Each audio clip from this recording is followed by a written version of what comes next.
하나님 말씀 보겠습니다. 창세기 25장 27절부터 34절까지의 말씀입니다. 창세기 25장 27절부터 34절까지의 말씀, 저 한 절씩 읽겠습니다. 그 아이들이 장성함에 에서는 익숙한 사냥꾼이었으므로 들 사람이 되고 야곱은 조용한 사람이었으므로 장막에 거주하니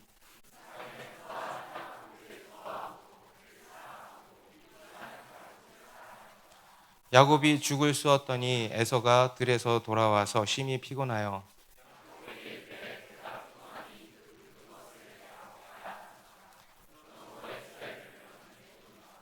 야곱이 이르되 형의 장자의 명분을 오늘 내게 팔라.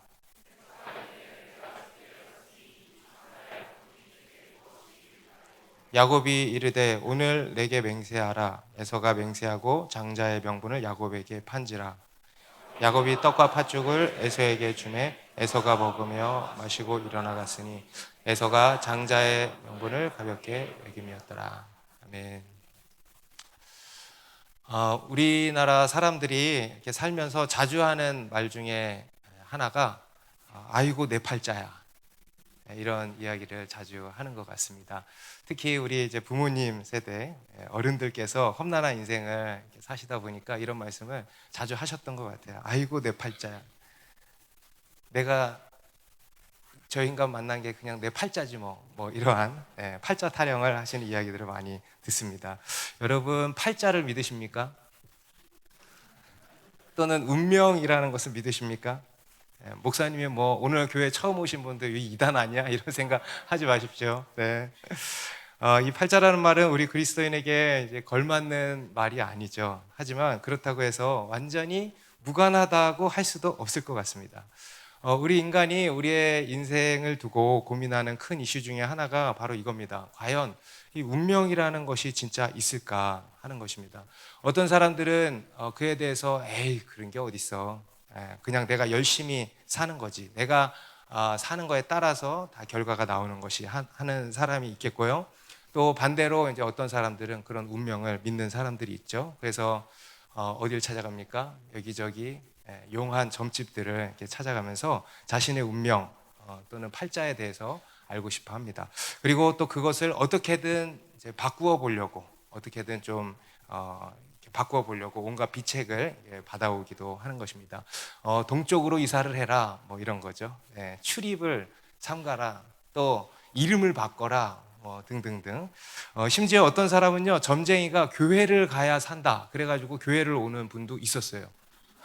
진짜로 교회 왜 왔냐 그러니까 점집에 갔는데 점쟁이가 넌 교회를 가야 할 팔자다 그래가지고 교회를 왔다고. 물론 오래 못 있었지만. 소설이나 영화 같은 거에서도 보면 그런 걸 주제로 한 이야기들이 많이 나오는 것 같습니다. 언젠가부터는 이 드라마도 비현실적인 게 좀 대세인 게 된 것 같아요. 그래서 과거와 현재와 미래를 막 왔다 갔다 하는 이야기들이 많이 나오는 것 같습니다. 그런데 여러분, 그러한 것들도 결국 어떤 내용들이냐면요, 시간을 거슬러서 또는 미래로 가서 등등등 해서 자기의 운명을 바꿔보려고 하는 겁니다. 그러다가 결국 자기의 운명을 바꾸는 이야기가 있고, 또 결국 그 운명 앞에 무릎을 꿇게 되는 이야기도 있는 것입니다. 그런 걸 보면 우리의 인생이 참 오묘하고 복잡하게 얽히고 설켜 있는 것이 우리 인생이다라는 생각이 듭니다. 도대체 우리의 인생은 무엇이며 어떻게 돌아가는 것인가, 우리의 인생은 어떻게 흘러가는 것인가 하는 것이 우리 인간이 참으로 궁금해하는 바라는 것입니다. 그런데 그에 대한 답도 여러분 어디에 있을까요? 성경에 있을까 없을까? 우리가 원하는 그런 흔쾌한 답을 주고 있는 것은 아니지만 우리 인생에 대해서 분명한 답을 주고 있는 것이 바로 이 성경입니다. 오늘 본문의 이야기가 이제 그것을 보여주는 아주 대표적인 이야기 중에 하나라고 하겠습니다. 바로 에서와 야곱의 이야기. 에서와 야곱의 이야기. 우리는 뭐라고 하죠? 야곱과 에서의 이야기라고 그러죠. 분명 순서상으로는 에서가 먼저 나왔거든요. 그래서 에서와 야곱의 이야기인데 성경은요, 이들을 부를 때 뭐라고 부르냐? 야곱과 에서라고 부른다는 겁니다. 한 군데만 에서와 야곱이고 나머지는 다 야곱과 에서더라고요. 제가 찾아보니까 세상 논리로는 에서와 야곱인데요. 성경은 야곱과 에서라고 한다는 겁니다. 순서가 뒤바뀌어 버린 겁니다. 왜 그렇게 되었을까? 도대체 이들 간에는 무슨 일이 있었던 것일까? 오늘 그에 대해서 한번 살펴보려고 합니다. 이삭은 나이 40에 이제 아내 리브가를 아내로 맞이했습니다. 그리고 그로부터 20년이 지나서야 첫 번째 자녀를 갖게 되었는데 감사하게도 쌍둥이를 잉태하게 된 거죠. 너무나 기뻤을 겁니다. 하나도 기쁜데 와, 한 방에 둘을 주셨구나. 그런데 그 기쁨도 이제 잠시 이 둘이 태중에서부터 싸우기 시작한 겁니다. 그리고 이 현상은 단순히 생리적인 현상이 아닌 영적인 현상이었다 그랬죠. 리브가가 그 문제를 두고 근심이 되어서 하나님 앞에 들고 나아가서 기도를 한 겁니다. 그랬더니 하나님이 그 둘에 대한 은밀한 비밀을 하나 계시를 해주신 거예요.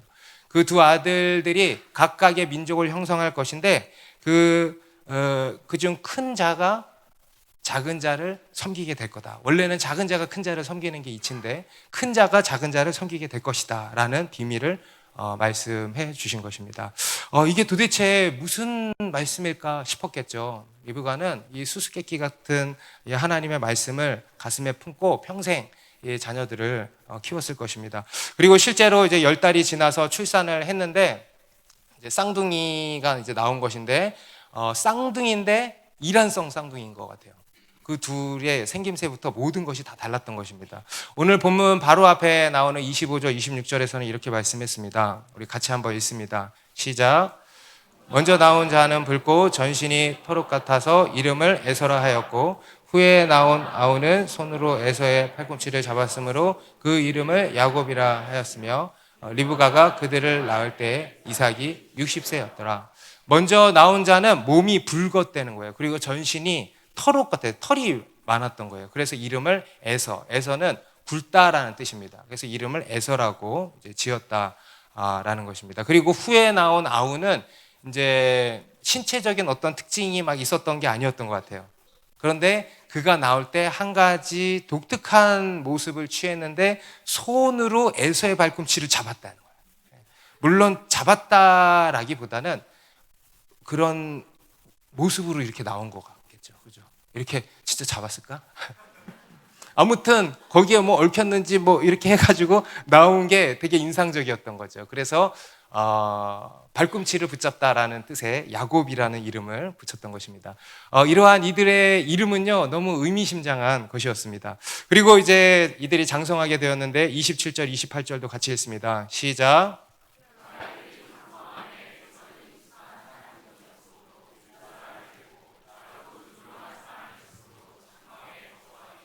이삭은 에서가 사냥한 고기를 좋아하므로 그를 사랑하고 리브가는 야곱을 사랑하였더라. 이들은 이제 신체적으로도 이제 모양새도 달랐고 그리고 이제 기질도 달랐던 것입니다. 삶을 살아오면서 서로 다른 삶을 극명하게 다른 삶을 이제 살았던 것입니다. 에서는 익숙한 사냥꾼이 되었다 그랬죠. 그래서 주로 들에서 생활하는 이런 들사람이 되었다고 합니다. 상당히 야성적인 모습이죠. 자매님들 그런 사람 좋아합니까? 여러분 상상이 되세요? 신체도 아주 튼튼하고 체구도 크고 남자답고 힘도 세고 소위 말하는 상남자 스타일인 거예요. 성격도 화통하고 사회성도 좋고 막 그랬던 것입니다. 그래서 이 이삭이요 에서를 좋아했다는 거예요. 에서가 사냥에서 가져온 고기, 육식파였던 것 같아요. 사냥에서 가져온 고기를 좋아해가지고 에서를 사랑했다고 합니다. 편애했다라는 것이죠. 그리고 야곱은 이제 정반대 성향이었던 거예요. 우리 중에도 조용한 사람들이 있죠. 야곱은 조용한 사람이었다. 그래서 주로 장막에 거주했다. 오늘날 말로 치면은 집돌이였다라는 겁니다. 그래서 그는 누구의 사랑을 받았냐면 어머니 리브가의 사랑을 받은 겁니다. 서로가 완전히 이제 다른 캐릭터였던 것입니다. 그렇게 해서 아버지 이삭은요, 첫째 에서를 편애했던 것입니다. 에서가 장자이기도 했고요. 그리고 뿐만 아니라 에서가 남자답고 큰 사람이 될 거라는 확신이 들었던 것 같습니다. 그런데 이 하나님의 뜻과 계획은 달랐다는 겁니다. 큰 자가 작은 자를 섬기리라 하셨던 겁니다.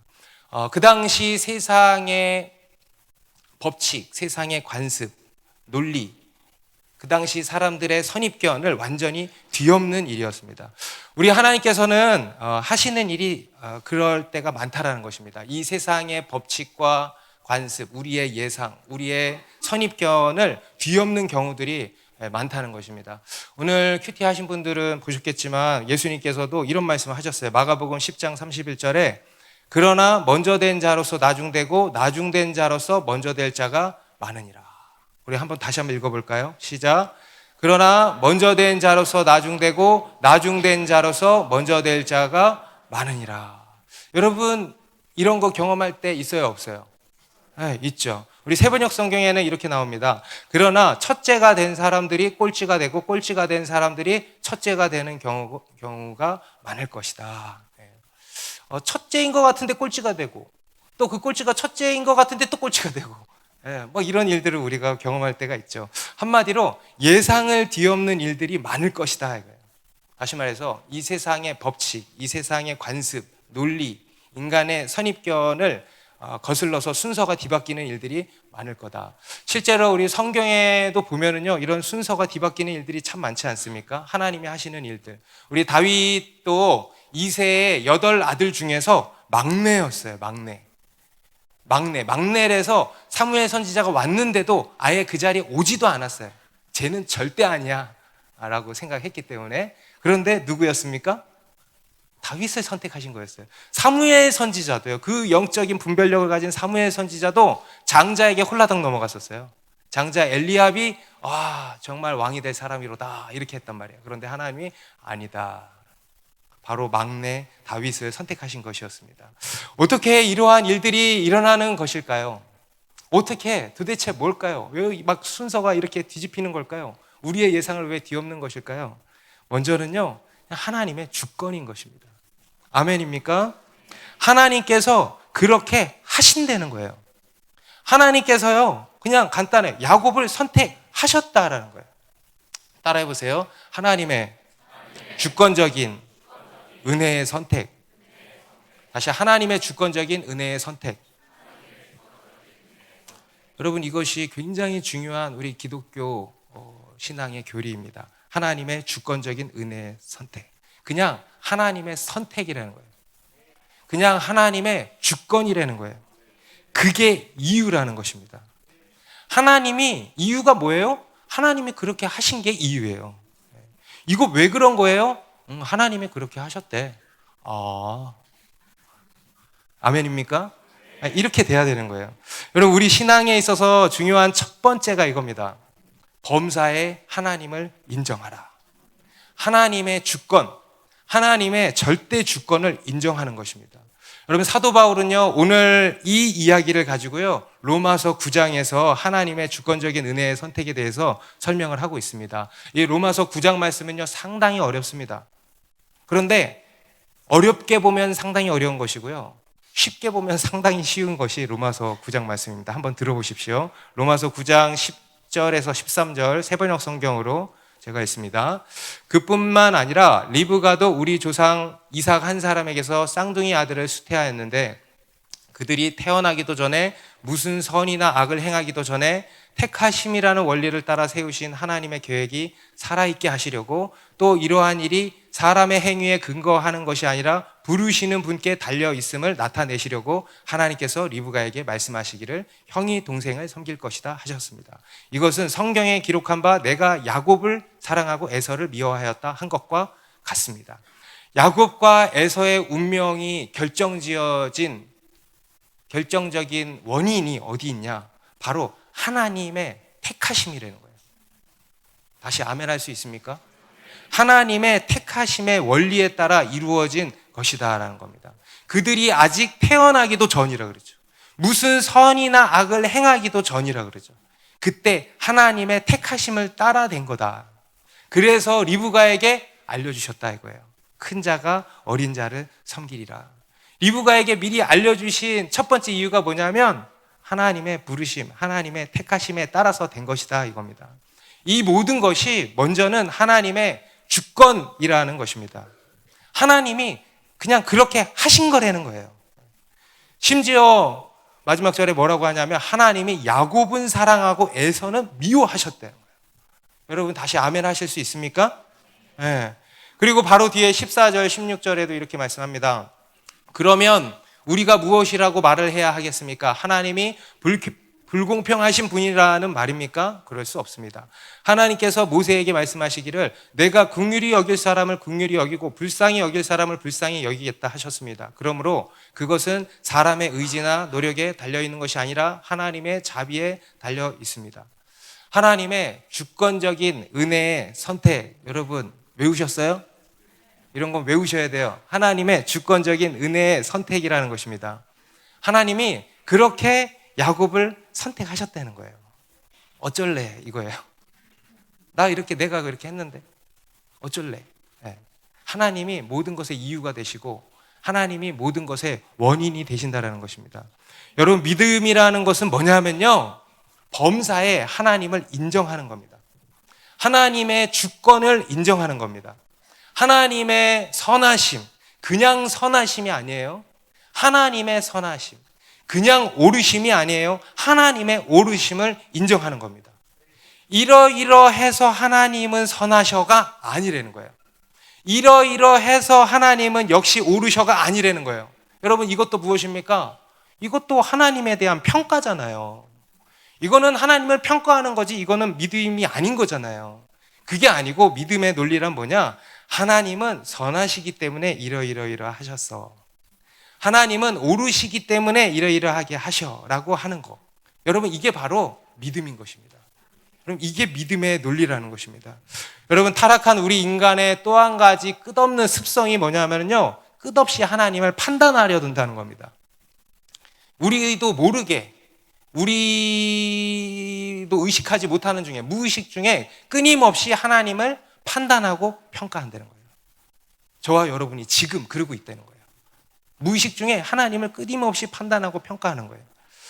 우리 로마서 9장 뒤에 19절부터 21절도 읽어드리겠습니다. 그러면 그대는 내게 이렇게 말할 것입니다. 그렇다면 어찌하여 하나님께서는 사람을 책망하시는가? 누가 하나님의 뜻을 거역할 수 있다는 말인가? 오 사람아, 그대가 무엇이기에 하나님께 감히 말대답을 합니까?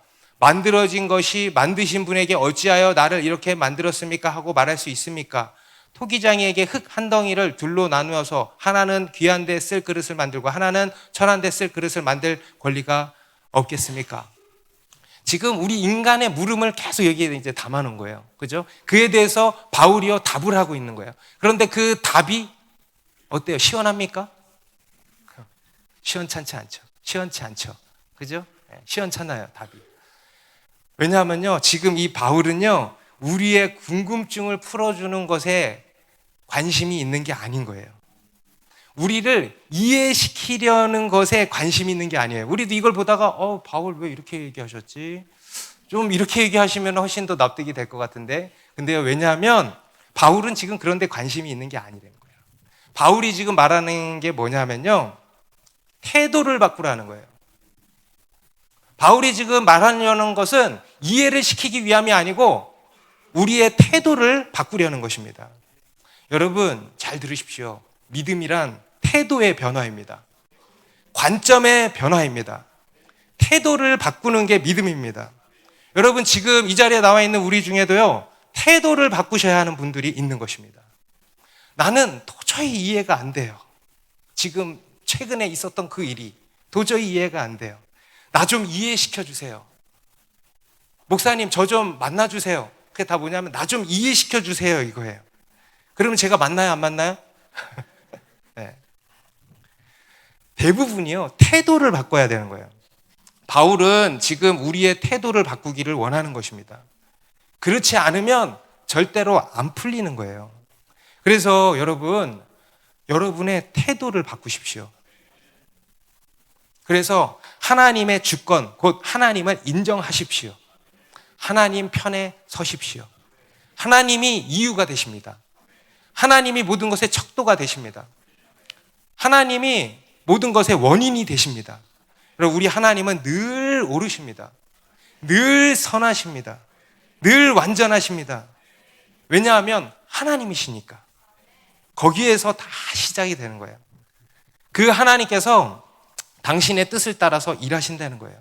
당신의 뜻을 따라서 늘 선하시고 옳으신 그 뜻을 따라서 택하시는 거예요. 그렇기 때문에 모든 것이 무엇이다? 은혜다라는 겁니다. 여러분, 오늘 야곱도 보십시오. 선택받을 만한 사람입니까? 그렇지 않다는 것을 지금 보여주고 있는 거예요. 그냥 은혜라는 거예요. 하나님의 절대적인 주권, 은혜가 아니면 설명이 불가한 것입니다. 하지만 우리가 아무리 그 하나님을 인정한다 해도 여전히 이해가 안 되는 것이 사실 아니겠습니까? 그런데 참으로 감사하고 다행히도 오늘 본문을 보면 하나님께서 그렇게 하신 한 가지 이유를 보여주고 있습니다. 하나님께서 그렇게 그럴만 하셨다. 에서가 미움받을 만 했다. 그래도 싸다. 그리고 하나님이 야곱을 선택할 만 하셨다. 야곱을 사랑할 만 하셨다 하는 것을 한 가지 보여주고 있습니다. 도대체 이 에서는 뭔 짓을 했길래 하나님한테 이렇게 찍혀버렸을까? 오늘 잘 말씀을 들으시고 이런 에서가 되지 않게 되시길 바랍니다. 도대체 이 에서는 어떤 사람이었길래, 먼저는요, 이 에서는 어떤 사람이었냐? 아주 육적인 사람이었어요. 그것을 보여주는 이 에피소드가 오늘 본문에 담겨 있죠. 29절 30절에 야곱이 죽을 쑤었더니 에서가 들에서 돌아와서 심히 피곤하여 야곱에게 이르되 내가 피곤하니 그 붉은 것을 내가 먹게 하라 한지라. 그러므로 에서의 별명은 에돔이었더라. 어느 날 이 야곱이 죽을 쓰고 있었던 거예요. 그날만을 기다리면서 철저히 계획을 했던 것인지 모르겠습니다. 아니면 그냥 늘 매일 죽을 쓰고 있었던 건지 모르겠습니다. 아무튼 간에 죽을 쓰고 있었대요. 붉은 죽을 쓰었다 그러죠. 34절에는 그것을 이제 팥죽이라고 우리말 성경에는 번역을 해놨는데, 야곱이 집돌이다 보니까 요리를 참 잘했던 것 같아요. 그런데 그때 에서가 들에서 돌아온 것입니다. 열심히 사냥하고 막 들에서 막 뛰고 돌아다니고 힘을 쓰고 오니까 이제 어떻게 했습니까? 심히 피곤했다 그러죠. 여러분이 피곤하시죠? 피곤했는데 지금 이렇게 했다 물어보니까 또 안 피곤해? 여러분, 우리도 늘 피곤하지 않습니까? 혹시 심히 피곤해서 오늘 이 예배 자리에 못 일어나서 못 오신 분들이 있으실지 모르겠습니다. 종종 보면 그런 분들이 한두 분 있어요. 우리 교회 안에 주일에 피곤해서 못 일어났다는 거예요. 그리고는 언제 나타나? 점심때, 밥 먹을 때 나타나시는 그런 분들이 있는데 축복합니다. 네. 세상에서 열심히 일하고 열심히 사느라 심히 피곤해서 예배도 못 드리고 기도도 못하고 말씀도 못 보고 영적 생활을 못하는 그런 사람들이 있습니다. 그런데 오늘 이 에서가 그랬던 것입니다. 심히 피곤했던 거예요. 여러분의 피곤을 돌아보십시오. 심히 피곤했던 거예요. 그리고 배도 엄청 고팠다는 거예요. 그러니까 야곱에게 그런 겁니다. 내가 피곤하니 그 붉은 것을 내가 먹게 하라. 그러니까 이 야곱이 뭐라 그러냐? 그냥 주질 않고 31절에 야곱이 이르되 형의 장자의 명분을 오늘 내게 팔라.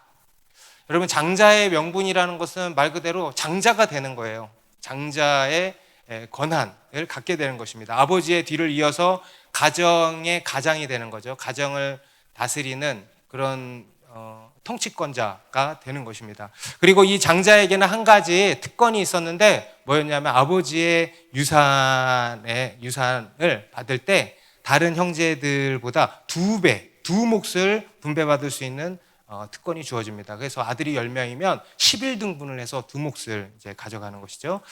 그리고 무엇보다 가장 중요한 것, 이 이스라엘 백성들에게 이 장자권이 중요한 이유는 뭐냐면 이 장자는 영적인 복을 상속받게 된다라는 겁니다. 하나님과의 언약 관계로 말미암는 영적인 복을 상속받게 된다는 겁니다. 여러분, 이거 굉장히 중요합니까? 안 합니까? 굉장히 중요한 거예요. 그런데 이 야곱이요, 그 중요한 장자의 명분을 팥죽 한 그릇에 팔라고 한 거예요. 여러분, 굉장히 당돌한 제안을 한 거죠. 에서 입장에서는 매우 불쾌할 만한, 이렇게 할 만한 그러한 제안이죠. 그리고 또 너무 어이없는 제안 아닙니까? 이 세상에 누가 팥죽 한 그릇에 장자권을 파는 바보가 어디 있겠습니까? 그런데요, 그런 바보가 있었다는 거예요. 에서가 그랬다는 거예요. 보십시오. 불쾌하지도 않아. 아이고, 별 고민하지도 않아. 내가 배고파 죽겠네. 그냥 알았어, 오케이 하고는 장자권을 넘기고 팥죽을 받아서 먹은 거예요. 32절부터 34절 읽습니다.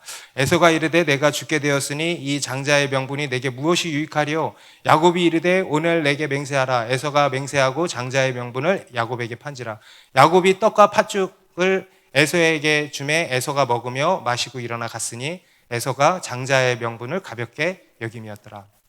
에서가 맹세를 하고 장자의 명분을 야곱에게 넘긴 겁니다. 그러니까 야곱이 떡과 팥죽을 이제 줘가지고 그것을 맛있게 먹고 갔다는 거예요. 그리고 그에 대해서 마지막으로 성경이 뭐라고 평가하냐? 에서가 장자의 명분을 가볍게 여겼다. 여러분, 에서가 지금 팥죽 한 그릇에 장자의 명분을 넘긴 이유가 뭡니까? 네, 가볍게 여긴 거죠. 그런데 더 단순한 이유, 단순해요. 지금 배고파서, 배고픔 때문이었어요. 배고픔. 곧 에서는 매우 육적인 사람이었다라는 것입니다. 육신의 반응을 따라서 살았다는 거예요. 육신의 필요를 따라서 살았다는 거예요. 그러니 사람이 어떠냐? 굉장히 충동적인 거예요. 여러분, 육적인 사람의 첫 번째 특징이 뭔지 아십니까? 굉장히 충동적이라는 거예요. 절제할 줄을 몰라요. 기다릴 줄을 몰라요. 인생을 멀리 바라볼 줄 몰라요. 자기를 다스릴 줄 몰라요. 그래서 매사에 충동적인 거예요. 배고프면 먹고, 갖고 싶으면 사고, 화가 나면 승질 팽팽 내고, 말하고 싶은 거 말하고, 자기 본능대로 사는 거예요. 자기 감정대로 사는 거예요. 자기 육신대로 사는 거예요. 자기를 다스릴 줄을 모르는 것입니다. 그리고 온통 이 땅에서 먹고 사는 일에만 집중이 되어 있는 거죠. 이 땅에서 잘 먹고 잘 살고 좋은 거 누리고 즐기고 하는 일에 최고의 가치와 최고의 우선순위를 두고 사는 것입니다. 이것을 육적이라고 하는 것입니다. 우리 빌립보서 3장 19절은요, 이것을 아주 잘 표현하고 있는데요. 같이 읽습니다. 시작. 그들의 마침은 멸망이요 그들의 신은 배요 그 영광은 그들의 부끄러움에 있고 땅의 일을 생각하는 자라. 여러분, 이게 이 세상에 속한 사람들, 곧 육적인 사람들의 특징입니다. 그들의 신은 배요. 여기서의 배는요, 이 배예요. 이 배. 우리의 배가 신이 됐다는 거예요. 자기 배를 신으로 삼았다는 거예요. 곧 먹기 위해 사는 거예요. 오로지 이 땅의 일만을 생각한다는 거예요. 다시 말해서 이 땅의 일이 목적이 돼버린 겁니다. 이 땅의 일들은요, 여러분 잘 들으십시오. 이 땅의 것들은요, 다 수단입니다. 이 땅의 것들은 수단에 불과한데 그 수단을 목적으로 바꿔버린 거예요. 그리고 반대로 목적을 수단으로 바꿔버린 거예요. 여러분, 이게 바로 타락한 우리 인간의 모습입니다. 여러분, 우리가 선악을 알게 하는 나무를 따먹은 것은 바로 이겁니다. 여러분, 선악과도 먹는 거네요. 그죠? 네. 목적과 수단이 바뀌어버리는 거예요. 그래서 누구를 수단화하냐? 하나님을 수단화했다는 거예요. 여러분, 32절에 다시 보면 에서의 말을 잘 들어보면요, 내가 죽게 되었으니 이 장자의 명분이 내게 무엇이 유익하리요? 자기에게 아무 유익이 없어 보인다는 거예요. 이 땅에서 먹고 사는 거에 있어서 아무 쓰잘데기가 없다는 거예요. 오히려 걸림돌만 된다는 거예요. 하나님을 짐짝처럼 여기는 사람, 신앙생활을 짐짝처럼 여기는 사람. 빡세. 영광스러워. 이렇게 돼야지. 빡세. 짐짝처럼 여기는 사람. 이게 뭐냐면 하나님을 수단화하는 거예요. 이것이 육적인 사람의 또 한 가지 특징입니다. 여러분, 우리 하나님은 우리의 유익을 위해서 계시는 분이 아닙니다. 다시, 우리 하나님은 우리의 유익을 위해서 계시는 분이 아닙니다. 우리 하나님은 예배의 대상이시죠. 우리의 수단이 아니시라는 거예요. 하나님은 우리의 온 천지 만물의 목적이 되십니다. 물론 여러분, 우리에게 이 땅의 일들이 중요해요, 안 중요해요? 중요해요. 하나님도 그것을 중요하게 여기셔, 안 여기셔? 여기신다는 거예요. 우리 육신의 필요라는 것이 있습니다. 그것도 중요합니다. 중요하지만 그것은 어디까지나 수단에 불과한 것이죠. 목적이 아니라는 겁니다. 그리고 오늘날 교회 안에는요, 이러한 두 부류의 사람들로 나뉘어져 있습니다. 하나님을 목적으로 삼는 사람과 하나님을 수단으로 여기는 사람. 여러분은 어느 쪽이십니까? 지금 여러분의 신앙은 어느 쪽이십니까? 하나님을 목적으로 삼는 것과 하나님을 수단으로 여기는 것. 여러분의 지금 신앙의 현주소는 무엇입니까? 여러분, 우리 그리스도인은 어떤 사람이냐면요, 이것을 분명히 아는 자들입니다. 무엇이 목적이고 무엇이 수단인지 이것을 분명하게 구분하고 분명하게 아는 사람들이 바로 그리스도인입니다. 그리고 그것을 서로 절대 맞바꾸지 않는 현자들, 지혜로운 자들. 우리 신명기 8장 3절에도 보면 하나님께서 이스라엘 백성들에게 이렇게 말씀을 하셨어요. 우리 같이 읽습니다. 시작. 너를 낮추시며 너를 줄이게 하시며 또 너로 알지 못하며 내 조상들도 알지 못하던 만나를 내게 먹이신 것은 사람이 떡으로만 사는 것이 아니요 여호와의 입에서 나오는 모든 말씀으로 사는 줄을 내가 알게 하려 하심이라. 하나님께서 왜 이스라엘 백성들을 광야로 불러내셨을까? 여러분, 하나님이 왜 우리를 광야로 자꾸 인도하시는 걸까? 그 이유를 말씀하는 거예요. 사람이 떡으로만 사는 것이 아니요 하나님의 입에서 나오는 말씀으로 사는 줄을 알게 하기 위해서다. 여러분, 사람이 떡으로만 산다는 것은 무엇입니까? 먹고 사는 일만 생각하고 산다는 거예요. 곧 먹고 사는 일이 목적이 돼버린 거죠. 육신의 필요를 따라서 사는 거예요. 여러분, 이것이 바로 육적인 삶이라는 겁니다. 실제로 여러분, 출애굽한 이스라엘 백성들 어떤 삶을 살았습니까? 아주 육적인 삶을 살았어요. 온통 기도 제목이 먹고 사는 문제예요. 맨날 하나님이랑 싸워. 맨날 하나님이랑 싸우는 사람들이 있어요, 보면. 맨날 하나님이랑 싸워. 먹고 사는 문제 가지고 하나님 왜 이거 안 해줘요? 하나님 저거 안 해줘요? 하나님 왜 어쩌요?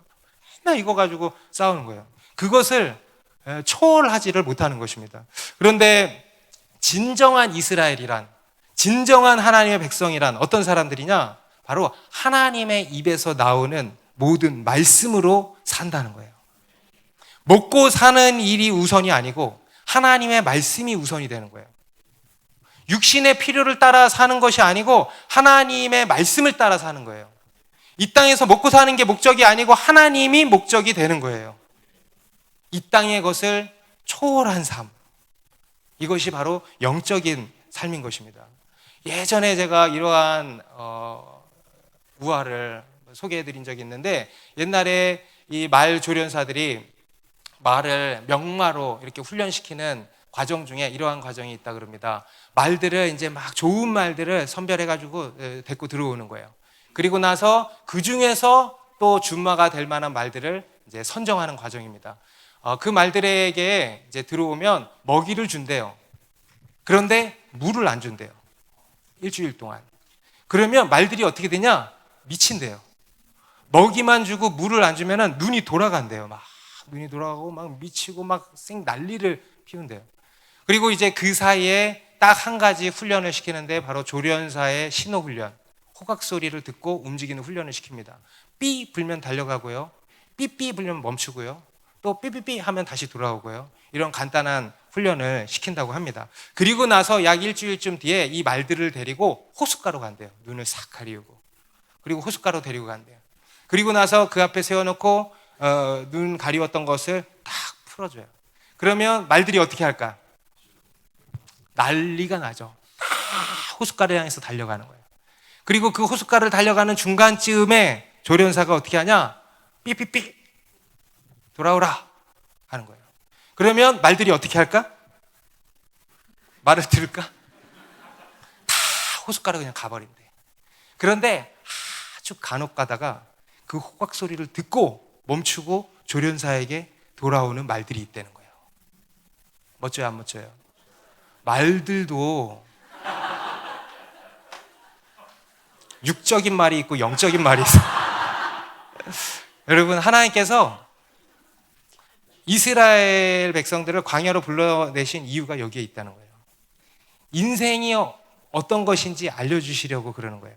단순히 잘 먹고 잘 살기 위해서 그들을 불러내신 게 아니라는 거예요. 인생의 목적이 거기에 있지 않다는 것을 가르치시려는 거예요. 그런 거는 하나님이 다 책임지신다라는 거예요. 그것을 초월하는 삶을 가르치시려는 거예요. 여러분, 잘 잘 먹고 잘 사는 인생 살기를 원하십니까? 아니면 그것을 넘어서는 인생 살기를 원하십니까? 네. 초월하는 삶을 가르치시려는 거예요. 곧 육적인 삶에서 빠져나오게 하시는 거예요. 그리고 영적인 라이프 스타일로 들어가게 하시는 것입니다. 광야가 바로 그런 것입니다. 여러분, 광야를 통과하면은요, 초월적인 삶을 살게 되는 거예요. 우리 마태복음 6장에서도 보면 예수님이 말씀하신 게 그거 아닙니까? 무엇을 먹을까? 무엇을 마실까? 무엇을 입을까? 염려하지 말아라. 먹고 사는 문제로 염려하지 말아라. 이것은 다 이방인들, 곧 세상 사람들이 생각하는 것이고 세상 사람들의 라이프 스타일 아니냐. 그런데 그러지 말아라. 그것이 너희 인생의 목적이 아니다. 그것은 수단에 불과하다. 그러면 인생의 목적이 뭐냐? 바로 먼저 그의 나라와 그의 의를 구하라. 그러면 이 모든 것을 너희에게 더하시리라.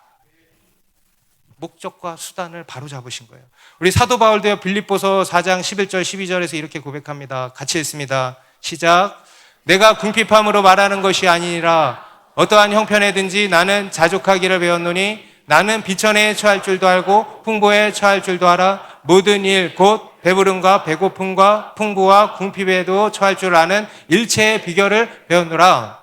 어떤 형편에 있든지 자족하기를 배웠다는 거예요. 무슨 말씀이냐? 초월했다는 거예요. 초월했다. 먹고 사는 문제 초월했다는 거예요. 이 땅에서의 문제 초월했다는 거예요. 그것이 우리의 인생의 목적이 아니라는 거예요. 그것은 수단에 불과하다는 겁니다. 그래서 있어도 그만, 없어도 그만이에요.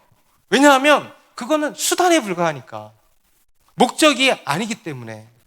이것이 하나님께서 우리를 빚어가시는 1단계, 첫 번째 단계입니다.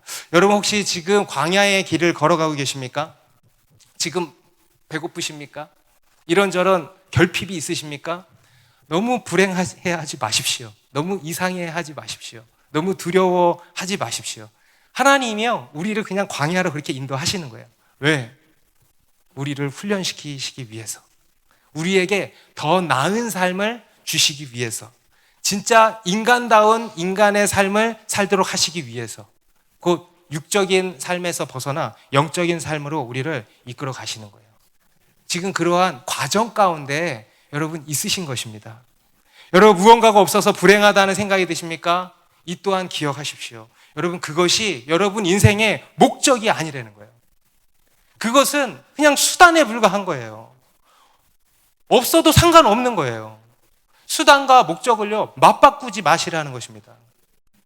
그리고 반대로 혹시 지금 배부르신 분 있습니까? 이 세상의 것으로 만족하고 계시는 분 있습니까? 여러분, 주의하십시오. 그것으로 인해서 정말 소중한 것을 잃어버릴 수 있다는 것을 기억하시기 바랍니다.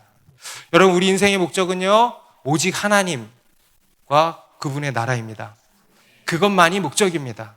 그것을 위해서라면요, 나머지 것들, 이 땅에서의 것들은요, 다 수단에 불과한 거예요. 우리의 생명까지도, 우리의 이 땅에서의 건강과 생명까지도 다 수단에 불과한 것입니다. 할렐루야. 여러분, 이러한 진리로 자유케 되시기 바랍니다. 그러면 오늘 이 에서의 반의 야곱은 어떠했는가? 물론 이 야곱도 문제가 많았습니다. 잔머리의 대가였어요. 잔머리의 대가. 자기 꾀로, 자기 힘으로 어떻게든지 자기 뜻을 이루려고 하는 그런 사람이었습니다. 날 때부터 형 에서의 발을 이게 붙잡고 나왔다. 그래서 야곱이라는 이름까지 붙여진 거 아닙니까? 오늘 본문에서도 보십시오. 굉장히 비열한 거예요. 굉장히 비열한 방법으로 장자의 명분을 이렇게 훔친 것입니다. 그리고 뒤에 가서는요, 아예 사기극을 펼쳐가지고 아버지의 축복을 받아냈어요. 그는 그냥 사기꾼이었습니다. 하지만 그런 그가 에서와 달랐던 게 딱 하나가 있어요. 바로 영적인 것, 하나님의 축복을 소중히 여겼다는 거예요. 그것의 가치를 알았다는 거예요. 비록 눈에 보이지 않지만, 만져지지 않지만 이 영적인 복이 얼마나 소중한 것인지 중요한 것인지를 알았다라는 것입니다. 그리고 그것에 대한 간절한 사모함이 있었다는 거예요. 내가 다른 건 없어도, 다른 건 뭐 다 형이 다 갖고 가도 좋아. 다만 오직 장자의 명분만은 내가 얻어내리라. 바로 하나님에 대한 무언가 갈망함이 있었던 것이죠. 실제로 이 야곱을 보면은요, 이 장자의 명분으로 인해서 받을 아버지의 유산을 받지도 못했어요. 예. 이게 보면은 그냥 형의 독차지가 다 되었던 것 같습니다. 그런데 야곱은 그것을 그래도 영적인 복 하나만큼은 얻어내려고 했던 것입니다. 야곱은 진정한 복이 무엇인지를 알았다는 거예요. 여러분, 복 받기를 원하기 전에 진정한 복이 뭔지를 아셔야 합니다. 장자의 명분이 얼마나 가치 있는 것인가를 알았던 거예요. 하나님과의 언약이 얼마나 중요한 것인지를 알았다는 거예요. 하나님의 이 축복, 하나님의 나라, 천국, 하나님께 쓰임받는 인생, 하나님과 동행하는 인생, 이것이 얼마나 복된 것이고 중요한 것인지를 알았다는 거예요. 그리고 그것을 사모했다는 겁니다. 그리고 그것을 어떻게 했다? 침노했다는 거예요. 우리 마태복음 11장 12절에 같이 읽습니다. 시작. 세례 요한의 때부터 지금까지 천국은 침노를 당하나니 침노하는 자는 빼앗느니라. 어떤 분이 그래요. 너무 무례하다. 어디 감히 하나님의 나라를 침노한다 그러며 침노하는 자는 빼앗는다 그러며 너무 무례하다라고 하시는 분이 있지만 저는 너무 적절하다라고 생각합니다. 여러분, 천국은 그런 곳입니다. 무례해 보이지만 이건 무례한 게 아니에요. 이거는 사모하는 거예요. 천국은 누가 얻느냐? 사모하는 자가 얻는 거예요. 빼앗는 자가 얻는 것입니다. 여러분, 은혜는 어디로 흘러가는지 아십니까? 사모하는 자에게로 흘러가는 거예요. 여러분, 천국 누가 들어가냐? 사모하는 자가 들어가는 거예요. 들어가고 싶은 자가 들어가는 거예요. 간단해요. 들어가기 싫은 자는 안 들어가는 것입니다. 누가 하나님께 쓰임받는지 아십니까? 사모하는 자가 쓰임받는 거예요. 여러분, 영적인 복은 간단해요. 이것저것, 이 세상은 이것저것 잘해야 쓰임받죠. 여러분, 영적인 것은요, 사모하는 자에게 다 흘러가는 것입니다. 곧 그것의 가치를 알고 간절히 원하는 자에게 흘러가는 겁니다. 오늘 에서는 팥죽 한 그릇의 장자권을 팔았습니다. 그리고 야곱은 팥죽 한 그릇의 장자권을 샀습니다. 그로써 그들의 운명이 뒤바뀌게 된 것입니다. 에서는 팥죽 한 그릇에 자기의 운명을, 인생을 걸었고요. 야곱은 하나님께 자신의 운명을 내어 걸었던 것입니다. 여러분, 하나님께서 에서를 버릴만 했습니까? 안 했습니까? 에서를 버릴만 했어요? 안 했어요? 야곱을 선택할 만 했어요? 안 했어요? 야곱을 사랑하고 에서를 미워할 만 했습니까? 안 했습니까? 했다는 거예요. 히브리서 12장 16절은 이렇게 경고합니다. 음행하는 자와 혹 한 그릇 음식을 위하여 장자의 명분을 판 에서와 같이 망령된 자가 없도록 살피라. 여러분, 이러한 망령된 자가 되지 마시기 바랍니다. 그리고 야곱과 같은 복된 인생들이 되시기 바랍니다. 여러분, 우리 하나님이 택하시는 자는 어떤 사람인가? 그냥 훌륭한 사람, 흠없는 사람, 멋진 사람, 나이스한 사람 아니에요. 주님 없이는 못 사는 사람. 난 주님이 더 필요해요. 수단으로서가 아니라 목적으로서 주님이 더 필요해요 하는 사람. 주님의 가치를 아는 사람. 천국의 가치를 아는 사람. 영적인 것의 가치를 아는 사람. 그리고 그것을 침노하는 사람. 그런 사람 선택하시는 것입니다. 선택은 또한 침노입니다. 이러한 복된 인생들이 다 되시기를 주님의 이름으로 축원드립니다. 기도하겠습니다.